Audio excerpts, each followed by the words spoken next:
this sound familiar? Oh wow, did you make this? It's amazing. Oh, they like my work. But I can think of at least 3 things that were less than perfect about it. If I don't say something, they're going to think that that's my best work and judge me forever. I'm going to have to point out all the bad bits so that they know that I could have done better.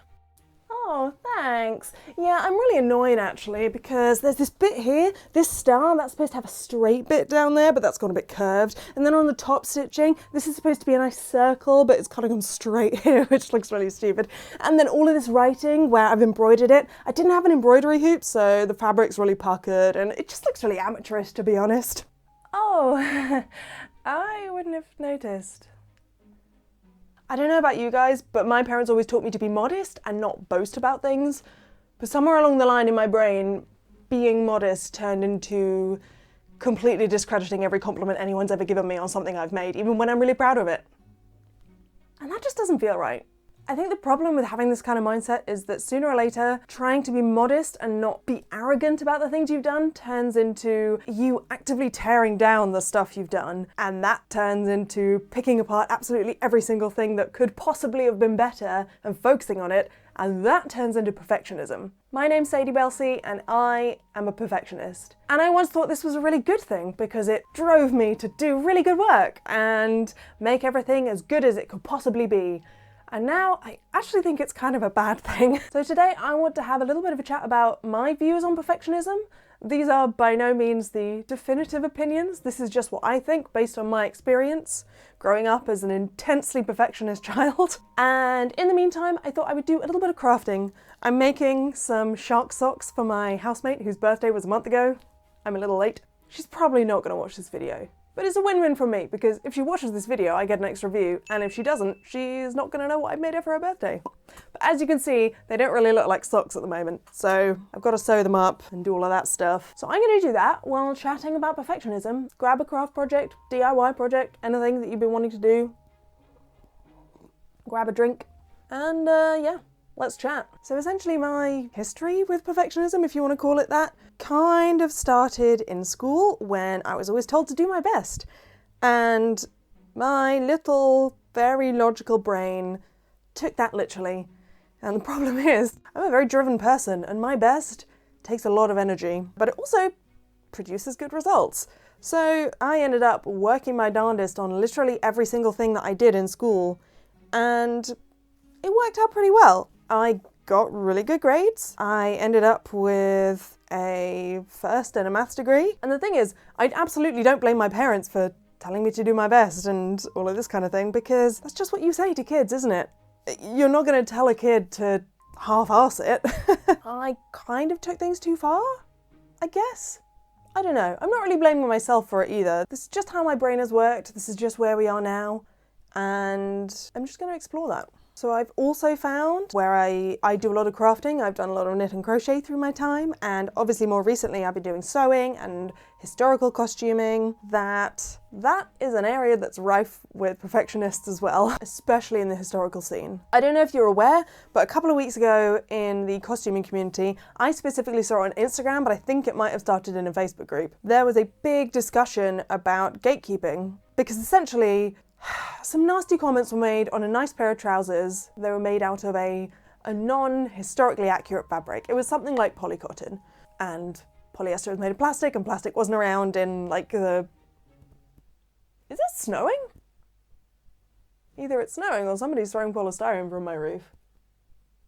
Well, what do you know? People have comments on this that essentially boiled down to, if you can't afford the historically accurate fabrics, then you shouldn't bother doing historical costuming.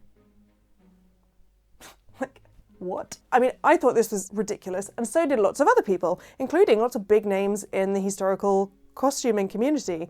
People like Sosteen, Noelle from Costuming Drama, even Kathy Hay shared something. Lots of people were saying, yeah, I've made this, and this, and they're all made out of non-historical fabrics. But what it essentially did was open up a dialogue about gatekeeping and about people being overly perfectionist and overly critical based on, like, in the grand scheme of things, very unimportant things. And while I think everybody who was vaguely reasonable in that discussion agreed that it is kind of a nasty thing to do, to judge somebody else based on their work because you don't know their circumstances. I think people are definitely judging themselves harshly for not being able to do things perfectly, even when they would never judge other people for it.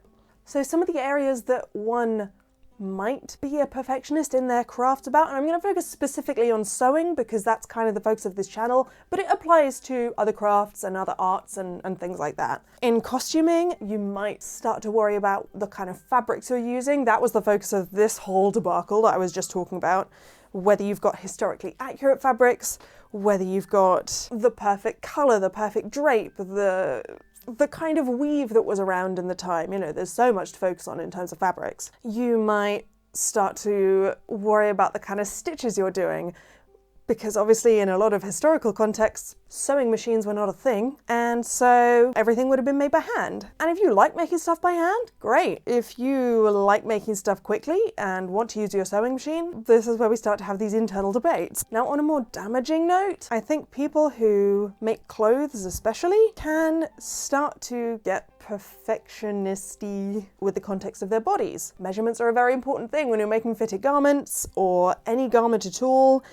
You hear a lot of costubers talking about their measurements, and even I have fallen into the trap of feeling inadequate because my waist isn't as tiny as the other costubers I watch. So to present a balanced argument, what are the reasons why perfectionism might be considered a good trait to have? Well, as I mentioned before, if you're a perfectionist, your work is probably pretty good. You know, you've probably taking the extra time and effort to correct any mistakes that you made and just try and make things a little bit neater. And that can be really nice to have something that is really well made because you've put the extra effort in. Some people actually really enjoy being a perfectionist. I feel like I always talk about her, but Bernadette Banner, the queen of costuming herself, she has mentioned in previous videos that actually she really enjoys spending loads of time researching, taking the time to hand stitch, making the extra effort in order for something to be as close to being historically accurate as possible. That's something she really enjoys, and it's something really worthwhile to her. And that's great. If there is something in this world that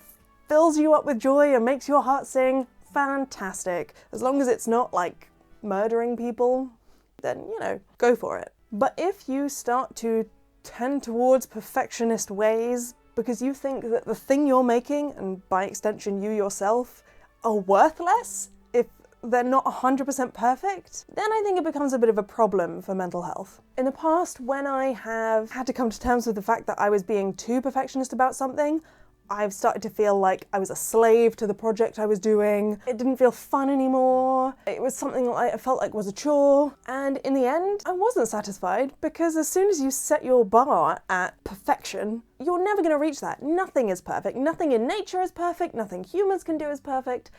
So as soon as you start trying to get to perfect, you're never going to be happy because there is always going to be something more you could have done. You always could have spent more time on it. There could have been a technique that you practiced more. There is always going to be something. And there's always going to be somebody who's gone before you who's done it better than you that you're going to compare yourselves to. So when you get yourself into that mindset of trying to make something perfect, unless you're very self-aware and are really the master of your own emotions, you're never going to be happy with it. Perfectionism is not a new trait in humans, but I think that it's one that is really prevalent today, probably in part due to things like social media and Instagram filters and Snapchat filters and all that kind of thing, but also the fact that we are so connected to everyone else around the world. I said that there's always going to be somebody out there who's better than you, but I think back in the day you didn't always see those people, whereas now we have 24-hour access to them.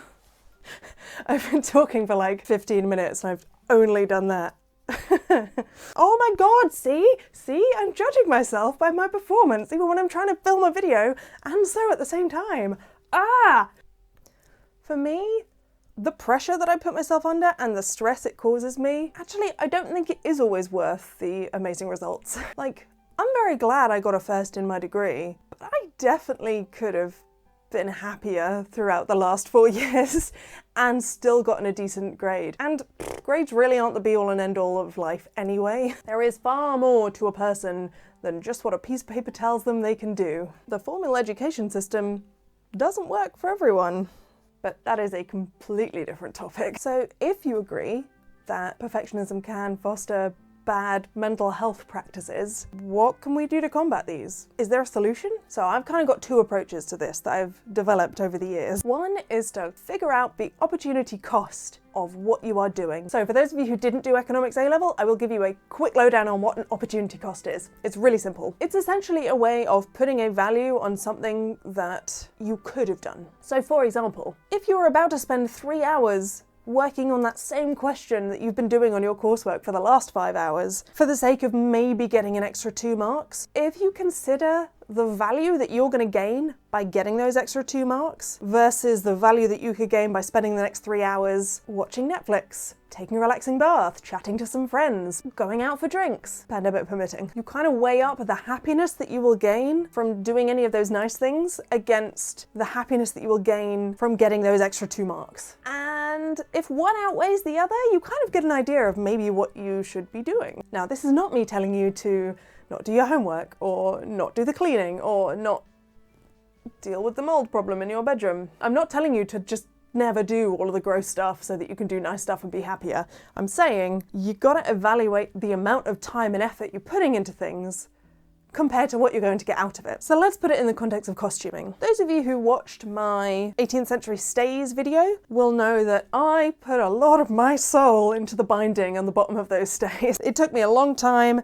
and it caused me great upset, and I was ill at the time with COVID, so it wasn't ideal, really. However, I stuck at it and spent the extra time at it because I knew that I was entering this thing into a competition, and that competition meant a lot to me. So I would put in the effort because at the end, when I eventually entered myself into that competition, I knew that if I rushed through something, I was going to be really disappointed, and that would outweigh the short-term upset that I was going through with that binding. So it goes two ways. The key is to know yourself, know your limits, know what makes you happy and what really doesn't. So let's say you do want to put the extra effort and time into it. Just because you've made that decision doesn't necessarily mean it's going to be any less stressful for you doing the thing. So something that I have found helps to reduce my stress is to increase the time period over which you are doing it. Push back the deadline. If I really do want to spend 5 hours delicately stroking gathers so that they're perfect and evenly distributed, great. I'm going to be in a much better mental state if I do that work spread over a week rather than in the course of an evening. And this is where I think online creators really start to feel the pressure. We're kind of in an era of algorithms and instant gratification. Sites like YouTube and Instagram reward people for posting frequently, and the people who are consuming that content have gotten used to such a high standard that the bar is set impossibly high. You have to create masterpieces in like 5 days and then edit it in 2 days and have it up and do the same thing week after week after week. This is why I haven't committed to posting weekly. At some stage, you've kind of got to get to grips with reality. I have a full-time job because I need to pay the rent. I am also on a budget. I can't always afford the best materials. I'm also really limited for space. You can see my bed in the background here. I promise I do change these sheets, by the way. I just always seem to have them on when I film. So my room is basically just about big enough to fit my bed, and this is the only space I've really got access to. I would love to have a huge cutting board and an entire wall of bookshelves with all my supplies, perfectly placed for that wonderful sewing room aesthetic. But sadly, I can't do that. I am limited by my space, I'm limited by my money, and I'm limited by my job.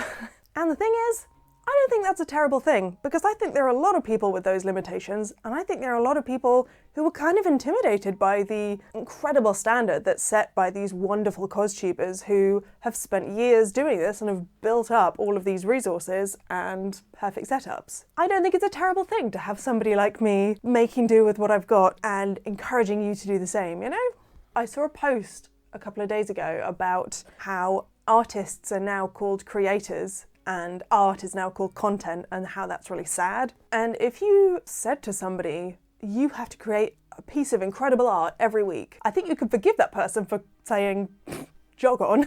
But that's essentially what the Instagram and YouTube algorithms do. I think that works for some people, you know, people who have a fairly quick craft, something that they can do sort of on the fly, that's fine. But if your craft and your content is sewing, hand sewing, historical based sewing that takes a lot of research and a lot of work and a lot of time, that's a lot of pressure to put yourself under. It's okay to slow down. It's okay to not produce that masterpiece in 3 days. It's okay to not be able to edit that video in one day. I think while us perfectionists deal with our mental health and try and come to terms with it and try and find ways to give ourselves some slack, I think what we can give ourselves is time. Time in which to enjoy what we're doing. Because ultimately, if you're a crafter, you're doing it for enjoyment. That's why I'm doing this. And sure, my content isn't going to be as aesthetically pleasing as Bernadette Banner's or Rachel Maxey's or Morgan Donner's or all of the other fantastic costumers out there. And that's okay. You don't have to create stuff that fits other people's standards. You just have to create stuff that makes you happy. And I think sometimes we all need to tell the perfectionist part of our brains that. So, this was a bit of a ramble. And I really didn't get much done. But I enjoyed this. I hope you got some use out of it. If you have any other thoughts, if you are a similar suffering perfectionist, please leave a comment down below. Let me know how you cope. And I will be back soon with some more stuff for you. More chats, more sewing, all the good stuff. So if you'd like to keep up with that, please subscribe. And I will see you soon. Bye.